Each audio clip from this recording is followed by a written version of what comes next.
नमस्कार मित्रांनो, स्वागत आहे तुमचं आपल्या महाराष्ट्रवादी या यूट्यूब चॅनलवरती. आत्ताच्या क्षणाची नवीन बातमी समोर येत आहे. नाशिक लोकसभा निवडणूक नाशिक लोकसभा मतदारसंघामध्ये तिढा अजूनही सुटला नसल्यामुळे महायुतीकडून जागेवर अजून उमेदवारीची घोषणा करण्यात आली नाही आहे. त्यामुळे नाशिकमध्ये आता एक नवीन बातमी समोर येत आहे. ती म्हणजे नाशिक लोकसभेसाठी आता शिवसेनेचे नेते अजय बोरस्ते यांच्या नावाची चर्चा सुरू झाली आहे. नाशिक जागा कोणाला मिळणार?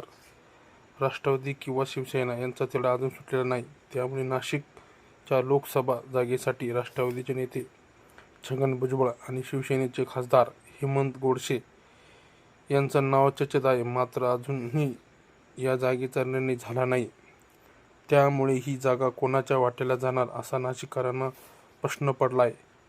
त्यामुळे महायुतीचे उमेदवार कोण असणार याची मोठी उत्सुकता निर्माण झाली आहे. मात्र आता दुसरीकडे नवीन चर्चा उद्भवली आहे. नाशिक लोकसभेसाठी शिवसेनेचे नेते अजय बोरस्ते यांच्या नावाची देखील गेल्या 4 दिवसापासून चर्चा सुरू आहे. त्यामुळे अजय बोरस्ते हे शिवसेनेचे नाशिक जिल्हा प्रमुख आहेत. त्यामुळे मुख्यमंत्री एकनाथ शिंदे यांनी त्यांना वर्षा बंगल्यावर भेटण्यासाठी निरोप दिला आहे. ते आता ठाण्याकडे रवाना झाले असून त्यामुळे नाशिक जागेचा तिढा सुटणार आहे याच्याकडे सर्वांचे लक्ष लागले. अशा नवनवीन व्हिडिओसाठी आमच्या चॅनलला सबस्क्राईब करा आणि बेल आयकॉन दाबायला विसरू नका. जय महाराष्ट्र. धन्यवाद.